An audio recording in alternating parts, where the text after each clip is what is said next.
Good afternoon everyone.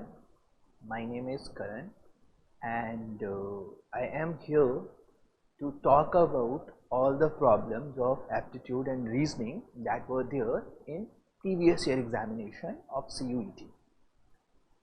So talking about this part, अगर मैं last year के paper को ऑब्जर्व करता हूँ तो हार्डली 8 to 10 प्रॉब्लम्स हैं और बहुत इजी सी प्रॉब्लम्स हैं। तो मेरा इस क्लास में इस सेशन का ये एक उद्देश्य रहेगा कि मैं जो भी आपकी प्रीवियस एग्जाम में आई प्रॉब्लम्स हैं उन सबको डिस्कस कर दूँ। उसके अलावा जितने भी टॉपिक्स में से प्रॉब्लम्स आई हैं वो डिस्कस कर दूँ, उनका थोड़ा थोड़ा इन्फॉर्मेशन आपको प्रोवाइड कर दूँ एंड और कुछ और क्वेश्चन उससे रिलेटेड। और अगर समय बचता है, टाइम बचता है, so we will discuss some more chapters also that are very important as per this CUET point of view. Okay, so let's start. See बच्चों, जो सबसे पहला क्वेश्चन मैंने इस आपके पेपर में ऑब्जर्व किया था that was a problem of simplification. Simplification में the major thing that we have to take care is the BODMAS rule. सबसे इंपॉर्टेंट पॉइंट जो हमें यहां याद रखना है वो है BODMAS. Okay, so B over here stands for brackets. B over here stands for brackets. Like सबसे पहले जब भी कोई एक्सप्रेशन होगा तो आप पैरेंथेसिस को सॉल्व करोगे, उसके बाद आप करली ब्रैकेट्स को सॉल्व करोगे and finally you will solve square brackets. ये जो दूसरा वर्ड O होता है, O over here stands for off. अब बच्चों आपने सुना होगा 20% ऑफ 30, ये आपने कभी किया होगा या कभी सुना होगा, ठीक है। तो ये जो O है ये वाला ऑफ है, ठीक है। आपको याद होगा कि आप इसको कन्वर्ट करते हैं तो ये आप लिखते हैं 20/100, ये 20% को कन्वर्ट करके आप 20/100 लिखते हैं। ऑफ को आप मल्टीप्लिकेशन में कन्वर्ट कर देते हैं और इस 30 को एज इट इज लिख के आंसर 6 निकाल देते हैं, ठीक है। तो ये जो ऐसी एक्सप्रेशंस में ये जो वर्ड ऑफ आता है ये वो वाला ऑफ है, ठीक है। D stands for division, D stands for division, M stands for multiplication, A stands for addition and S stands for subtraction. So अगर किसी भी एक्सप्रेशंस में ये सारे वैल्यूज या सारे सिंबल्स आते हैं तो उन सिंबल्स को किस ऑर्डर में हमें सॉल्व करना होता है वो इंफॉर्मेशन ये बोर्ड मास रूल हमें प्रोवाइड करता है। तो आई होप ये आपको समझ आ गया होगा, ठीक है। अब आप में से बहुत सारे बच्चे बोलेंगे सर ये तो बहुत इजी है। You will say, you will feel like sir this is very easy, we have studied in I think in 5th or 6th standard. So why to make a fuss around it? The reason is this problem. See, I just want you to attempt this problem in the very beginning. Try this problem. I'll give you 1 minute for it. Everybody give it a try. Your time starts now. 1 minute का time आपके पास है, आप इस question को solve करिए और answer देखिए क्या आता है, ठीक है। जल्दी से everybody please try it.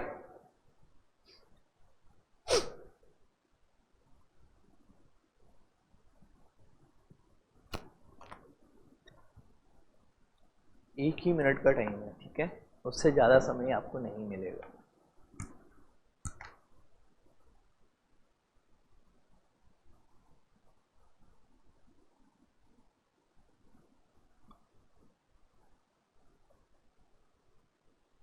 So okay,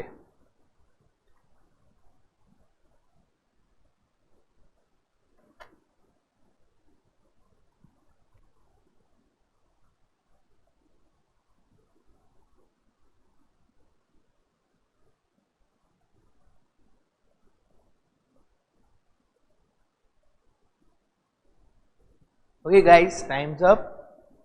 अब मुझे पता है बहुत सारे बच्चों को ये एक्सप्रेशन ही समझ नहीं आया होगा, कुछ को ऐसा हो सकता है उन्होंने सॉल्व तो कर दिया बट उन्होंने वहां बोर्ड मास का ध्यान नहीं रखा होगा। चलिए मैं आपको बताता हूं ये सॉल्व कैसे होगा। सबसे पहले 3/2 डिवीजन 1/2 इंटू 3/2, और ये पूरे का पूरा एक्सप्रेशन जो है ये हमारे न्यूमिनेटर में, this whole thing is present in the numerator, right. And so denominator में we have 3/2 division 1/2 of 3/2 and finally is two 1/8। So सबसे पहले हम क्या करेंगे, जो भी न्यूमिनेटर में एक्सप्रेशंस हैं और जो डिनोमिनेटर में एक्सप्रेशंस हैं उनको सेपरेटली हैंडल करेंगे। कहने का मतलब क्या है, उनको हम सेपरेटली हैंडल करने वाले हैं, ठीक है।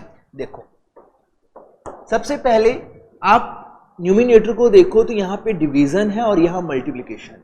तो डिवीजन और मल्टीप्लिकेशन में बोर्ड मास का रूल याद करो, डिवीजन और मल्टीप्लिकेशन में हम पहले किसे सॉल्व करते हैं, पहले हम डिवीजन को सॉल्व करते हैं। तो पहले हम 3/2 डिवीजन 1/2 को सॉल्व करेंगे। तो जब भी हमें डिवीजन को सॉल्व करना होता है तो हम क्या करते हैं, डिवीजन के साइन को मल्टीप्लिकेशन में कन्वर्ट कर देते हैं। ये जो डिवीजन का साइन है मल्टीप्लिकेशन में कन्वर्ट हो जाएगा, और डिवीजन के साइन के बाद जो टर्म हमें दे रखी है उसको हम रेसिप्रोकल कर देंगे। यहां 1/2 दे रखा था, इसको 2/1 कर दो, इंटू 3/2। तो ये क्या किया है मैंने अपना न्यूमिनेटर को रिजॉल्व किया है। मैंने क्या किया, अपना न्यूमिनेटर को रिजॉल्व किया। अब डिनोमिनेटर पे आओ। डिनोमिनेटर में अगर आप ऑब्जर्व करते हो तो एक आपको डिवीजन का साइन दिख रहा है और एक आपको दिख रहा है ऑफ। तो बच्चों याद रखो, ब्रैकेट अगर आप बोर्ड मास को देखते हो तो ऑफ की जो प्रायोरिटी होती है वो डिवीजन से पहले होती है। ऑफ की जो प्रायोरिटी होती है वो डिवीजन से पहले होती है। इसीलिए आप 3/2 डिवीजन 1/2 ऑफ 3/2 को सॉल्व करने से पहले, डिवीजन को सॉल्व करने से पहले आप ये 1/2 ऑफ 3/2 को पहले सॉल्व करोगे। तो 3/2 एज इट इज लिखा, डिवीजन लिखा। अब 1/2 ऑफ 3/2, ऑफ का मतलब होता मल्टीप्लिकेशन ही है। ऑफ का मतलब, मैथमेटिकल मतलब होता मल्टीप्लिकेशन ही है, बट ये अगर वर्ड की फॉर्म में आएगा तो इसको हम डिवीजन से पहले सॉल्व करेंगे। तो इस ऑफ को आप मल्टीप्लिकेशन में कन्वर्ट कर दो। जब आपने इस ऑफ को मल्टीप्लिकेशन में कन्वर्ट कर दिया है तो ये आपका बन जाएगा 1/2 इंटू 3/2। तो 1 into 3 as it is, 2 into 2 4 as it is. अब ये डिवीजन में, this whole thing is in division with 1/8। I hope बच्चों आपको यहां तक ये रिजॉल्व बात समझ आया होगा। अब अगली बात, अब कुछ बच्चे यहां क्या करते हैं, गलतियां हम यहां क्या करते हैं पेपर में, ठीक है। पेपर में गलतियां क्या करते हैं कि ये जो डिनोमिनेटर था 3/2 डिवीजन 1/2 ऑफ 3/2, तो इस डिवीजन को, इस ऑफ को बच्चे सिंपली इनटू में कन्वर्ट कर देते हैं, और इसको भी 3/2 है सर आपने बताया, डिवीजन को इनटू में कर दो, टर्म्स को रेसिप्रोकल कर दो, इनटू 3/2 कर दो। ये कटा, ये कटा, ये कटा, 3 3 9, हम आंसर निकाल के रख देते हैं। 3 3 9 हम जो है वो आंसर निकाल के रख देते हैं, बट वो गलत है, दिस इज रॉन्ग। सही क्या है ये मैंने आपको अभी बताया। अब इसको फर्दर रिजॉल्व करते हैं। इसको फर्दर रिजॉल्व करें तो 2 से 2 कैंसिल आउट हो गया। न्यूमिनेटर में मेरे पास 3 इंटू 3 9 न्यूमिनेटर में है, डिनोमिनेटर में 2 डिवाइडेड बाय 3। न्यूमिनेटर में जो मेरे पास फ्रैक्शन है वो है 9/2। डिनोमिनेटर की फ्रैक्शन अभी रिजॉल्व नहीं हुई है, तो 3/2। डिनोमिनेटर में डिवीजन दिख रहा है, कैसे रिजॉल्व होता है, डिवीजन को मल्टीप्लिकेशन में कन्वर्ट करो और उसके बाद वाले टर्म को रेसिप्रोकल कर दो। 3/4 है तो ये 4/3 बन जाएगा। नाउ यहां डिवीजन दिख रहा है, इसको मल्टीप्लिकेशन में कन्वर्ट कर दो। जब डिवीजन को आपने मल्टीप्लिकेशन में कन्वर्ट कर दिया है तो 1/8 को रेसिप्रोकल कर दो, ठीक है। 1/8 8/1 बन जाएगा। अब इसको सॉल्व करो, देखो 2 2s are 4, 3 कैंसल आउट हो गया। जबकि उस केस में क्या बन रहा था, उस केस में 9 बन रहा था, जब हम बोर्ड मार्क्स को ध्यान में नहीं रखते हैं, बट बनेगा 2। अब इसको सॉल्व कर दो, ये आपका बन गया 9, ये 2 मल्टीप्लाई हो जाएंगे इंटू 8, एंड फाइनली जो आपका आंसर बनेगा वो होगा 80। ठीक है बच्चों, तो आंसर आएगा ऑप्शन ए। आई नो मैंने बहुत टिपिकल प्रॉब्लम चूज किया है, बट बच्चों इस टिपिकल प्रॉब्लम्स के थ्रू हमने सिंप्लीफिकेशन की बहुत सारी बातें समझी हैं, ठीक है, इस एक क्वेश्चन की वजह से। आई होप अब आपको ये पॉइंट क्लियर हुआ होगा। Let's talk about next question. अब ऐसे क्वेश्चन की बात करते हैं जो आपकी, ये पहले इसको सॉल्व कर लेते हैं, ठीक है। कुछ छोटी छोटी बातें हैं जो हमें ध्यान में रखनी है। Let's talk about this problem now. Now इस प्रॉब्लम को हमें सिंप्लीफाई करना है, so I am giving you only 30 second for it. Try handling this problem on your own, right. यहां भी हम एक बहुत कुछ नया सीखने वाले हैं। आपका समय शुरू होता है अब। Only 30 second you have.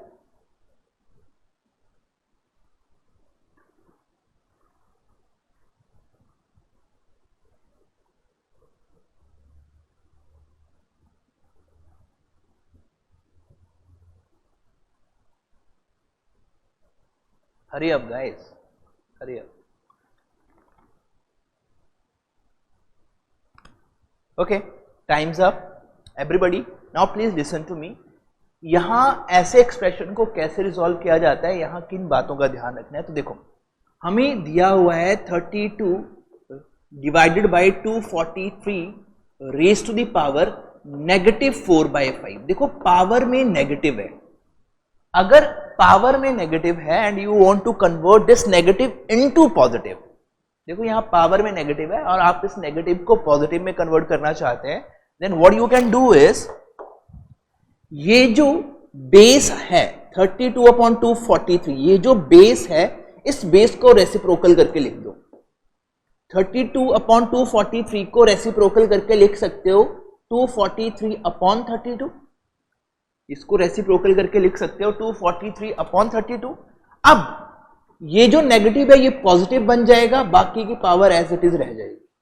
So this is a property of surge and indices, property of surge and indices. Now अब इतना जब आपने कर लिया, इसके बाद हमारा टास्क क्या है? इसके बाद हम ये न्यूमिनेटर एंड डिनोमिनेटर पूरा फ्रैक्शन का पावर 4/5 है, तो इसको हम लिख सकते हैं 243 का पावर 4/5 एंड 32 का पावर 4/5, ऐसा हम इसको लिख सकते हैं। ठीक है बच्चों, अब नेक्स्ट पॉइंट, जब ऐसा हमने लिख दिया, इसके बाद हमारा टास्क है कि ये जो हमारा बेस रह गया इसको सिंपलिस्टिक फॉर्म में लिखा जाए। ये जो हमारा बेस रह गया इसको सिंपलिस्टिक फॉर्म में लिखा जाए। अब 243 को सिंपलिस्टिक फॉर्म में लिखने के लिए आपको ये एंटीने याद होंगे ना, ऐसे एंटीने बनाते थे। पहले 3 से डिवाइड किया, 3 8s are 24, 3 1s are 3, 3 9 327 आ जाएगा, 3 9 आ जाएगा, राइट, 3 आ जाएगा एंड फाइनली 1। तो 243 को वी कैन राइट 3 का power 5, 3 into 3 into 3 into 3 into 3। 243 को वी कैन राइट 3 का power 5। Similarly let's talk about कि हम 32 को क्या लिख सकते हैं। 32 को we can divide it by 2, 16 again by 2, 8 again by 2, 4 again by 2, 2। तो 32 क्या हो गया, 2 into 2 into 2 into 2 into 2, so 32 is what, 2 का पावर 5।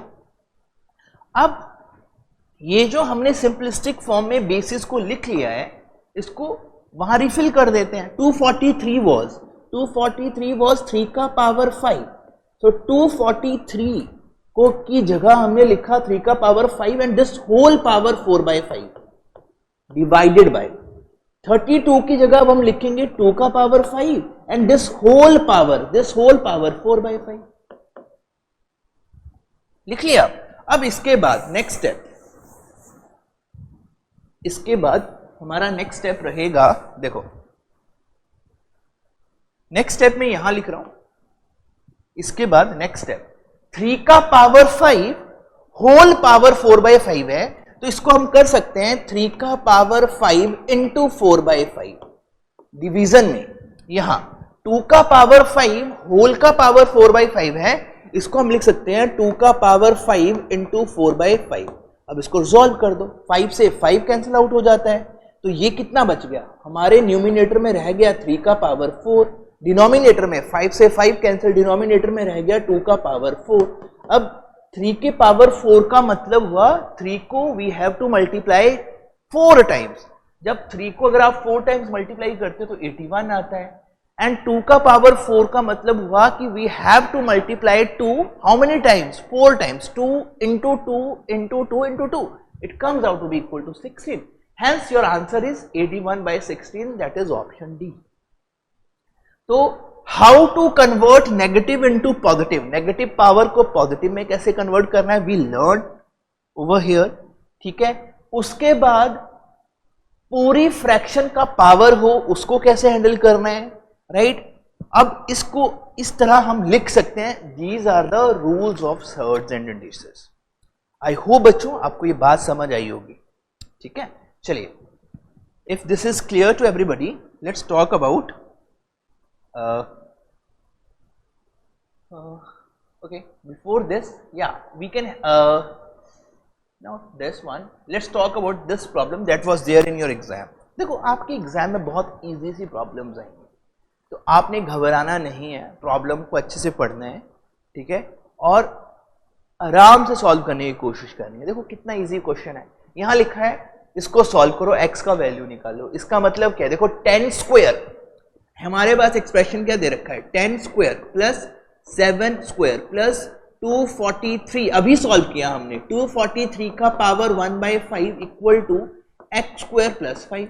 कैसे रिजॉल्व होगा ये, देखो कैसे रिजॉल्व होगा। 10 स्क्वायर का मतलब हुआ 10 को 2 बार मल्टीप्लाई करना है 100, 7 स्क्वायर का मतलब हुआ 7 into 7 49, राइट। 243 जब भी पावर ऐसा फ्रैक्शनल फॉर्म में होगा तो हमें बेस को सिंपलिस्टिक फॉर्म में लिखना है। तो 243 को जब सिंपलिस्टिक फॉर्म में हमने लिखा था, अभी अभी सीखा था ना थोड़ी देर पहले, होप यू रिमेंबर बच्चों, अभी सीखा था 243 को वी कैन राइट 3 का पावर 5, राइट। सो 243 को वी कैन राइट 3 का पावर 5। अब 243 की जगह 3 का पावर 5 लिखा, होल का पावर 1/5 है, equals x square plus 5। Now 100 plus 49 149 plus 3 का power 5 whole power 1/5 can be written like this. 3 का पावर 5 होल का power 1/5 can be written like this. Now it is equals to x square plus 5। Now solve it further, 149, ये 5 से 5 cut जाएगा, हमारे पास बचा 3 का power 1 which is equals to 3, so x square plus 5। Now next what we can do, 149 plus 3, तो left hand side में आया 152, right hand side में एक्स स्क्वायर प्लस 5 है, एक्स स्क्वायर प्लस 5 है। अब इस 5 को या इस पूरे के पूरे एक्सप्रेशन को we can write x square plus 5 equal to 152। Now इस 5 को मैं ब्रैकेट इक्वालिटी के दूसरी तरफ अगर लेके जाता हूं तो ये नेगेटिव बन जाएगा। सो 5 पॉजिटिव है, ये नेगेटिव का 5 हो जाएगा, 5 पॉजिटिव है, ये नेगेटिव का 5 हो जाएगा, right. Okay, give me a second बच्चों। तो अब एक्स स्क्वायर का वैल्यू जो यहां से बन के आ रहा है, तो ये 147 निकल के आया, right. Give me a second, कुछ प्रिंट मिस्टेक तो नहीं किया। 10 square is 100, 7 square is 49, 243 is 3 का पावर 5। हमने जस्ट सॉल्व किया था ना, 243 को हम रिजॉल्व कर लेते हैं, तो 381 327 39 331, सो 1 2 3 4 5, 3 का पावर 5, 5 से 5 cancel, 149 plus 3 equal to x square plus 5, right. Now 100 plus 149, 100 plus 49 is 149, 149 plus 3 is 152, right. 149 plus 3 is 152 equals to x square plus 5। So x square plus 5 equal to 152, तो यहां से एक्स स्क्वायर जो हमारा आया 147 के बराबर आता है, राइट। ओके, यहां पे जो हमारा आंसर बन रहा है that is square root of 147, right. X square equal to 147, और तो यहां से x का वैल्यू वो आया square root of 147। Let me cross check. So 144 हमारा होता है 12 स्क्वायर, तो यहां से जो आंसर बन रहा है that is approximately equal to 12, approximately equal to 12, but we cross check it. Just mark this question for a while. We'll come back to this question again because I feel there is something wrong over here. It's a PYQ. I feel there is something wrong over here. Let's move on. Chaliye. Okay, before this I have one more problem of simplification for you guys. Try this question. Again, you people have 1 minute. You guys have 1 minute for this. Your time starts now. Hurry up guys, hurry up.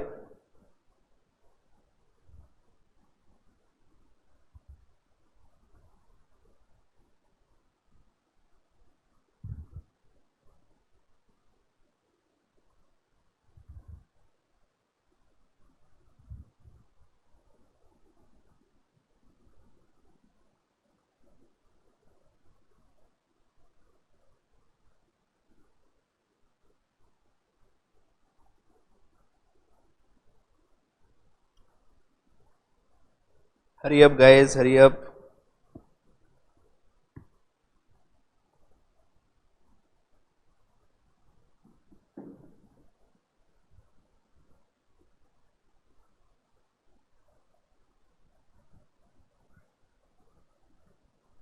Few seconds are left. Now, time's up.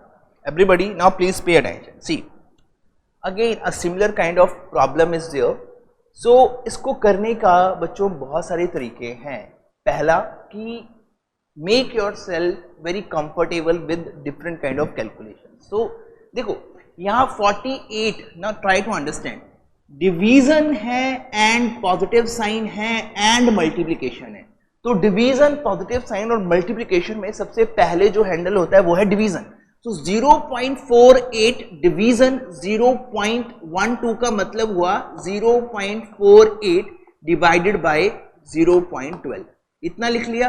Plus 0.04 into 25 and this whole thing is divided by 0.05. Now देखो इसको resolve करने के बड़े आसान से तरीके. यहां देखो डेसिमल के बाद 2 डिजिट है और जिससे आप डिवाइड कर रहे हो उसमें भी डेसिमल के बाद 2 ही डिजिट है. तो आप इसको सिंपल इंटीजर की तरह कैंसिल आउट कर सकते हो. 12 4s are 48. तो ये आ गया 4. ओके. नाउ 4 into 25 होता है 100. 4 into 25 होता है 100. अब 25 में कोई डेसिमल नहीं दिख रहा है बट 0.04 में डेसिमल्स दिख रहे हैं. इस 0.04 में डेसिमल के बाद 2 डिजिट है. डेसिमल के बाद 2 डिजिट है तो 100 में लेफ्ट से काउंट करना शुरू करो. डेसिमल के बाद एक डेसिमल इस तरह से लगाना है कि उसके बाद आपके पास 2 डिजिट रह जाए. उसके बाद आपके पास 2 डिजिट रह जाए. Divided by 0.05 equal to 4 plus 1. अब 1.00 कुछ नहीं होता, 1 ही होता है. 4 प्लस 1 5 बन गया. अब नीचे है 0.05. अब देखो बच्चों, अगर आपके पास 0.05 है इसका मतलब हुआ कि आप 5 न्यूमिनेटर में लिखोगे, डिवाइड में लिखोगे 100. डेसिमल के लिए 1 और डेसिमल के बाद जितनी भी डिजिट है उन सब के लिए 0. तो ये बन गया 5/100. अब मैं इसको लिख सकता हूं 5/5/100. अब जब ऐसा सिचुएशन आ जाता है कि डिनोमिनेटर में फ्रैक्शन है तो फ्रैक्शन में ये जो 100 है ये ऊपर चला जाएगा. डिवाइडेड बाय 5, 5 से 5 कैंसिल आउट हो जाएगा. आपका आंसर आ जाएगा 100. ठीक है बच्चों. So over here we have learned how to handle decimals when those decimals are present in case of a simplification. So आपका आंसर आ जाएगा ऑप्शन ए. तो कुछ इसी तरह की इजी प्रॉब्लम्स रहने वाली हैं. ठीक है, जहां पे लेट्स से अगर आपको लगे कि you are getting something different, your answer is not correct, leave that question. Do not see competition exam में हमें एक क्वेश्चन को पकड़ के नहीं रहना होता, उसका दुख नहीं मनाना होता है, उसका ईगो बीच में नहीं लाना होता है कि क्यों नहीं सॉल्व हुआ. Let it. इफ बाद में अगर आपको टाइम मिलता है तो come back to that question again, don't worry, है ना। चलिए, सो आई होप ये प्रॉब्लम्स आप सबको समझ आई होंगी। Let's talk about the next problem that was there in your examination, was a problem of direction sense. Direction sense में जर्नली अगर मैं एक पॉइंट का बात करूं, इसको मैं अगर सेंटर मानूं, तो जब भी बोर्ड में मैं एक डॉट ड्रॉ करता हूं, डॉट से फॉरवर्ड जाता हूं तो I am going east, dot से बैकवर्ड जाता हूं तो it means I am going towards west, dot से अपवर्ड जाता हूं तो it means I am going towards north, and उस डॉट से डाउनवर्ड आता हूं तो it means I am going towards south. So जो जर्नल डायरेक्शन सेंस का हमारे पास जो एक सेंस रहता है, व्हाट आई कैन से, जो जर्नल हम डायरेक्शन अज्यूम करते हैं उसी को ही लेके चलना है, ठीक है। अब नॉर्थ और ईस्ट के बीच की जो डायरेक्शन होती है उसको हम नॉर्थ ईस्ट कहते हैं, राइट। आपको याद होगा हमारी कंट्रीज में नॉर्थ ईस्ट स्टेट्स हैं, 7 सिस्टर स्टेट्स हैं, right. Similarly south west, north west, right, north west monsoon के बारे में आपने सुना होगा। तो नॉर्थ और वेस्ट के बीच में, नॉर्थ और वेस्ट के बीच से जो हमें ये जो हवाएं चलती हैं उन्हीं को ही मॉनसून, जो बारिश लेके आती है इंडिया में, नॉर्थ वेस्ट मॉनसून आपने सुना होगा, ठीक है। साउथ वेस्ट मॉनसून भी है, ठीक है। तो ऐसी डायरेक्शन जो वेस्ट और साउथ के बीच में उसको हम साउथ वेस्ट कहते हैं, और ऐसी डायरेक्शन जो ईस्ट और साउथ के बीच में उसको साउथ ईस्ट कहते हैं। अब देखो, ईस्ट, नॉर्थ, वेस्ट, साउथ ये मेजर डायरेक्शंस है, राइट। साउथ ईस्ट ये माइनर डायरेक्शन है। तो हर मेजर डायरेक्शन के बीच में, नॉर्थ और वेस्ट के बीच में जो एंगल होता है वो 90 डिग्री, नॉर्थ और ईस्ट के बीच में 90 डिग्री, नॉर्थ और वेस्ट के बीच में 90 डिग्री, वेस्ट और साउथ के बीच में 90 degree, and east and south के बीच में 90 डिग्री, ये एंगल्स हमारे होते हैं, ठीक है। बस आपने ये याद रखना है कि जो मेजर डायरेक्शंस होती हैं उनके आपस के जो एंगल्स होते हैं दैट इज 90 डिग्री, और जो माइनर डायरेक्शंस होती हैं उनके भी आपस के जो एंगल्स होते हैं वो भी 90 डिग्री ही होते हैं। चलिए अब क्वेश्चन सॉल्व करते हैं।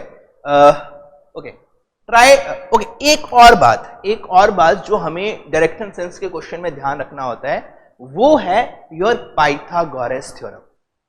Pythagoras theorem is applicable in case of right angle triangle. Please write it down. Pythagoras theorem is applicable in case of right angled triangle. Right angled triangle, right? Now what do we mean by right angled triangle? ऐसा triangle जिसमें एक angle जो होगा वो 90 degree का होगा और बाकी के जो दो एंगल है, बाकी के, let's say this is A, this is B and this is C, तो ये जो एंगल C है this should be less than 90, और ये जो एंगल A है, ये जो एंगल A है, angle A should be less than 90 also. So right angle triangle एक ऐसा ट्राइंगल होता है जिसमें सिर्फ एक ही एंगल 90 डिग्री होता है, बाकी सारे एंगल लेस देन 90 होते हैं, राइट। सो अब आपको ये याद रखना है कि किसी भी राइट एंगल ट्राइंगल में जो 90 डिग्री के ऑपोजिट वाली साइड होती है, जो 90 डिग्री के ऑपोजिट वाली साइड होती है वो लार्जेस्ट साइड होती है। किसी भी राइट एंगल ट्राइंगल में जो 90 डिग्री के ऑपोजिट वाली साइड होती है वो लार्जेस्ट साइड होती है। So in this case C is greater than A and C is greater than B as well. So in this case C is greater than A and C is greater than B. What is A? AB के बीच का जो distance है वो है A, B और C के बीच का जो डिस्टेंस है वो है B, एंड ये A पॉइंट और C पॉइंट के बीच का जो डिस्टेंस है that is C. So in this case, right, your side opposite to 90 degree angle will always be a largest side. So what Pythagoras theorem says कि sum of squares of other two side is equals to square of the largest side. Sum of the squares of other two sides is equals to is equal to the square of the largest side. Largest side कौन सी है? सी। तो ये जो largest side सी है इसका square equal होगा बाकी जो दो साइड्स बच गई उनके स्क्वायर्स के सम के बराबर। बाकी की जो दो साइड्स बच गई उनके स्क्वायर्स के सम के बराबर। एम आई क्लियर बच्चों? तो this is your Pythagoras theorem. Okay, so it is your Pythagoras theorem. कई बार डायरेक्शंस के क्वेश्चन में एग्जामिनर आपसे डिस्टेंस पूछ लेता है। In that case this Pythagoras theorem is very handy. I hope बच्चों this is clear to everybody.